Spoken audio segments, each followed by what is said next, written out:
Hi, my name's Cole Grabinski. I'm a recent graduate of the Urban Ecological Planning program at NTNU. I'm working with an EU smart city project called Positive City Exchange. I'm visiting several locations along the knowledge axis here in Trondheim to uncover success stories and challenges related to mobility, energy, and sustainable urban development. My name is Nadia Shefbegovic. I work for Trondheim Municipality and Port Authority, and I work with the urban development of Nyhavna. It's a very central area in the city. It's by the water. It's only 15 minutes walk from Midtbyen. Today it's a harbor and a production area, not only industrial, but also a lot of cultural production going on. Film makers, music makers, artists, and innovation companies and startups. It's also an area which has quite dramatic history. It was the biggest German submarine base in Northern Europe. So we still have these big German bunkers that dominate the area. What's really interesting is that Nyhavna is also a testbed for ocean autonomy technologies. So there are a lot of possibilities to develop future technologies in the area. I mean, the ambitions for Nyhavna are really high. Being so central, it makes it a good case for sustainable development. We have really high ambitions when it comes to sustainability, energy use, mobility.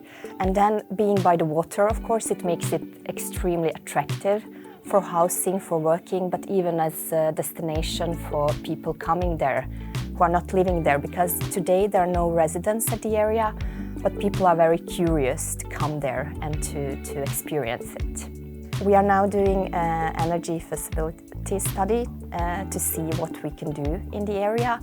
And I think also what's really important and interesting is actually discovering how we can make it a mixed city. I mean, these different actors with innovation and culture and harbor, so central, gives us some new possibilities to make it a mixed city. What is great with Nyhavna is that we already have a lot of people wanting to be a part of the development. So I think for us now it's really important to take care of these actors and make good processes how to involve them. They all have different professions, ambitions, and maybe even different dreams for the area. So I think it's really important to see how we can find a common ground.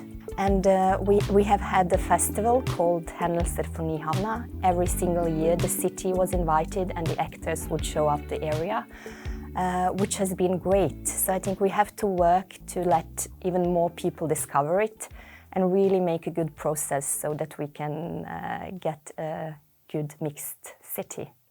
My name is Klaus Levik. I'm working as a chief strategist in Volue. It's the new name or the new label of the Powell company here in Trondheim. You know, Brattør is a very important part of the City Exchange project, this EU-funded project, and the Brattør will be the first and maybe the most sophisticated demonstration area in that project. The interesting character of our Brattør is in fact that it's a range of commercial buildings with different purposes. It's a swimming hall, it's a hotel, it's offices, and they have local generation from PV on the powerhouse. As an example, they have a local charger for the bus, and they are also very close to the sea, you know, and they have close relations also to Trondheim Havn, and even for heat pumps coming from the sea to the swimming pool there. It's very interesting to see how this area in fact can behave more or less like a local energy market itself. I think the engagement could be in different dimensions and different kinds. First of all, information, of course, and also about train them to understand what is a local energy market, what is the upside of being a part of this. And it's really interesting to see how, for example, the powerhouse could act as some kind of a local producer and send local PV to the bus charger. Oh, it's quite interesting because if we succeed and all the stakeholders see that, okay, this is something for us, in fact, Brattør could be maybe the very first positive energy part of the Trondheim city. My name is Mette Bye. I'm the municipal conservation officer for Trondheim, for the city of Trondheim. So we work with cultural heritage. We work a lot with Midtbyen. Midtbyen is, geographically, it's a peninsula. It's where the city was founded 1,000 years ago, and today it is the historic, cultural and commercial center of Trondheim. It's there are mixed structures, so it's sort of a mixed city, but it still has a lot of two-story wooden buildings, which is very unusual, I would say, in an international context. It doesn't have a lot of building space, but it has a lot of potential to develop. We are using it, we need to use it more. We need to bring people in. And we also need to acknowledge that this part of the city is not just for those who own shops there or those who live there. It's the regional capital. Geographically, of course, it's as a natural fortress surrounded by water. You have quite few access points, and they are dominated. Many of them or the main access points are dominated by cars, and cars take up a lot of space. Whichever way, but not your private car. Reuse of historic buildings is good climate action, because that energy print has already been made. If you invite 500 people, the 50 who come are very important, because they will, when they engage, they will also indirectly engage their community. I'm Anne Reinton. I'm working as an advisor and for the CEO of the City of Trondheim. And I'm a project manager for the campus development project, which will take place here in Trondheim, and also for the plans of an innovation district. The Elgeseter area is maybe the area of the knowledge axis of Trondheim with the highest concentration of knowledge institutions, with NTNU and SINTEF, both education and research. Lots of knowledge-based industry, companies, but also the university hospital, and it's also a residential area. Most people in Trondheim, they also think of the Elgeseter area as a passing through area. You have this Elgesetergata, which runs through the area, so it's the main access to the city centre of Trondheim. I think this area is really very exciting because there are huge plans for an innovation district, and the main focus in that is, of course, the relocation of NTNU.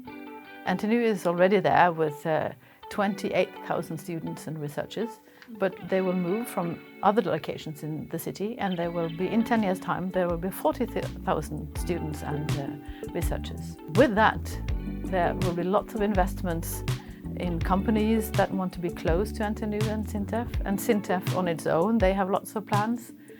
And student housing will be moved and built in this area. This has been planned for years and years, but it has been kind of discussions how to go on. And yesterday they made a decision that they will preserve the Jugend buildings, 3 of them. And that is also what can they be for this area? They have been decided to pull them down, and they have been empty for years and years, but now what can they be, and what else can be in this area, also to make it a mix of use in the area, not only the university. There will be 10,000, maybe 15,000 more students having their working place in that area, and those now taking the bus to Dragvoll will now, in 10 years' time, or within these 10 years, be moving into the Elgeseter area.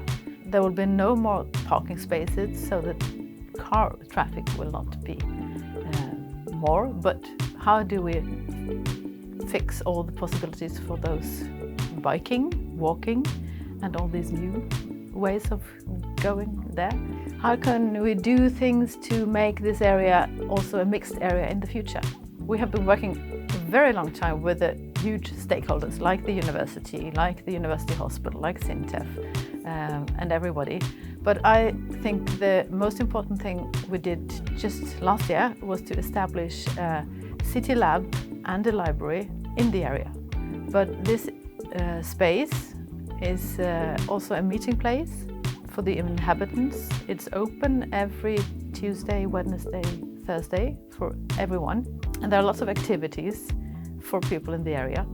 And we just want to engage people to see the plans, share their meanings, and if they want to do something, because they might have an idea of what can we start just now. Let's hear it and then let's see what we can do. Slupen is an area in transition from a largely industrial space to a more commercial and residential area. So right now, if you walk around Slupen, you'll see a lot of parking lots, the E6 highway, and gas stations. But in the future, you're going to see high-quality housing and much more density. The future plans for Slupen are to have a zero-emission urban neighborhood by 2040. And this includes changing transportation and housing. So there's a plan to move the E6 into a tunnel and really prioritize bus and bike infrastructure. Well, there's a lot of work to be done. Right now, the car is very dominant in the area. And in order to change this, there needs to be a total shift away from the private car to other forms, such as public transportation and bicycling. So this is going to take some time and some community engagement. The opportunities to engage citizens are many. There's an ongoing municipal plan that the citizens have been invited to speak about. And then there's also many individual initiatives that citizens can take on, including perhaps changing one of the parking lots to an urban gardening space or finding new bike lanes and ways to get to work. So we're looking forward to collaborating. Slupen is the geographic center of Trondheim, so there's a huge opportunity for many exciting things to happen. The Knowledge Access is the innovation playground for the city of Trondheim. The Knowledge Access, which stretches from Slupen in the south to Bratora and Nyhavna in the north, are areas of the city that are in transition. How can local residents, businesses, and organizations become active players in this playground to accelerate the clean energy transition in Trondheim? No, no, no, no.